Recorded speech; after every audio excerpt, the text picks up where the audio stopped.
Okay. Okay. Can you hear me now? Okay, Anil. I would like that portion of yours to be quiet, and that side, please. I want quietness. I don't want disturbance. Now we are reaching to a very crucial moment. Please be quiet, okay? So now I will call Mr. Mohibul Hassan Chaudhry, Mohibul Chaudhry Nofal, former minister, please to address the gathering. Thank you. Thank you. Distinguished guests, journalists, Honorable President of Foreign Correspondents Club, thank you for the opportunity to address today's esteemed gathering. Today, while we appear before you in New Delhi, our hearts are with the people of Bangladesh. Our leader, President of Bangladesh Awami League, who has served the nation as Prime Minister for 20 years in 4 terms, will address this event. Ladies and gentlemen, today marks 2 years since the violent ouster of our government in Bangladesh. And many of you are aware, a lot has happened over the last 2 years and the months leading to August 2024.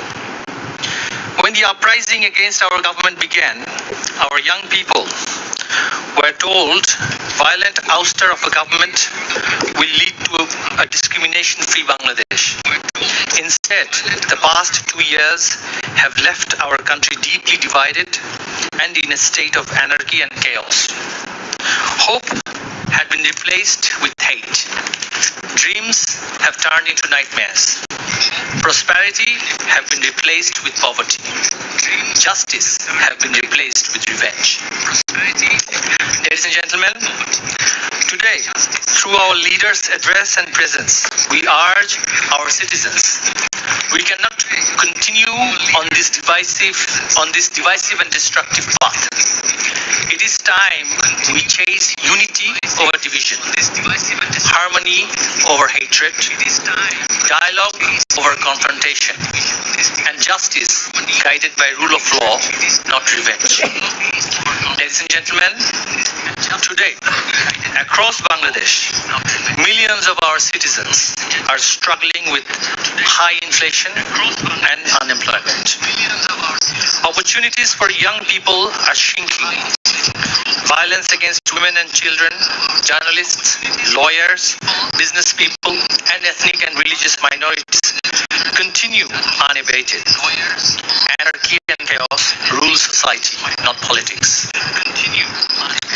It is, and this must change. Too much has been lost, too many lives are affected. We, as a political party, believe democracy and economy to thrive, an inclusive political polity must be established. It is in that spirit our leader Sheikh Hasina has expressed her desire to return to Bangladesh. Her and our party's objective is not to seek revenge, but fair justice and harmony. We seek a Bangladesh where political differences are resolved through democratic dialogue, where every citizen will enjoy rights under the law.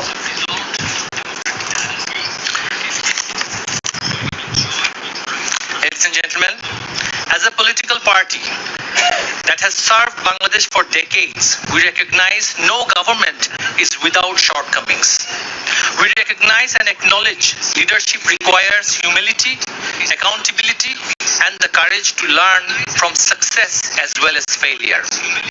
We remain committed to building upon our success while acknowledging where we could have done better and where we have at times failed. We seek no special privilege. We seek only the restoration of equal constitutional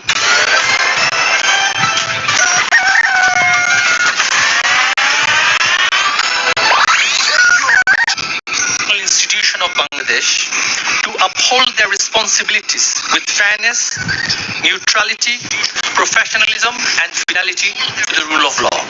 To the young people of Bangladesh, we say, your dreams matter, your aspirations matter, your future matters. You deserve a Bangladesh where you can study, work, innovate, and prosper without fear, discrimination, or political division. Ladies and gentlemen, our plea to all the friends of Bangladesh and international stakeholders is that they ought to facilitate an inclusive political atmosphere and not support the extreme elements who are continuing violence in Bangladesh and who are institutionalizing religious extremism in Bangladesh. We find the veiled extremists are often touted as liberals by certain stakeholders, and we urge to end this duality. To our people, we urge, let us come together, not as opponents, but as one nation. Let us reject the politics of hate and embrace the politics of hope. Let us replace division with unity, fear with confidence, exclusion with participation, and vengeance with justice. And let us see this homecoming of Sheikh Hasina as a chance to heal and hope and not fight and fall. We believe together we can rise again, learn from past and progress into future. But if we don't now, if we don't, grave and worse future awaits us. We cannot let Bangladesh become a failed state. If the extremists and the fanatics are pampered and patronized, this future generation shall suffer for perpetuity. May we stand and heal together and defeat the dark forces. Joy Bangla, Joy Bangla. Thank you very much for your point of view, and I would request Mr. Aminul Haq Polish, if you are still with us, if you can come for 2 minutes only, please, just 2 minutes, but slow if you can. Otherwise, I have to go to the second speaker. Please, thank you. I already.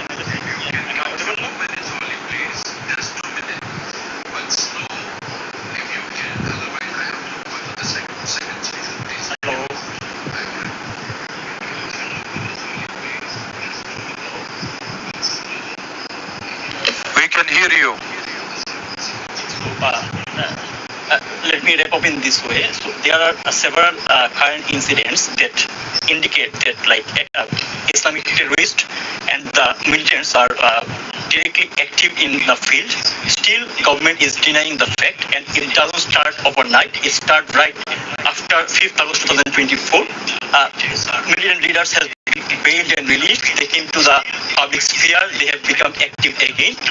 The Yunus regime did not take any sort of initiative to tackle that tackle the terrorism issues. And that is still going on. So I urge to international community so that they can come forward to look into the issue, because terrorism never confined into a national border. If Bangladesh, the terrorism cell active, that not confined into a national border. If Bangladesh, the terrorism cell active that much, that are currently visible in the field, so it will impact not only Bangladesh but also our regional security as well as the Bay of Bengal, our maritime route, our business, investment, everything. So my urge to the international community and the journalists to look into the issue, because Bangladesh media is not speaking in line, and the authority is in denial mode about the resurgence of militancy in Bangladesh that we successfully combat in 16 years of Awami League government under the leadership of Sheikh Hasina. Government is planning to dissolve CTTC, ATU. They are the fundamental backbone of countering terrorism. So these things are happening in Bangladesh. We need international community attention in this matter. Thank you so much. Thanks for having me.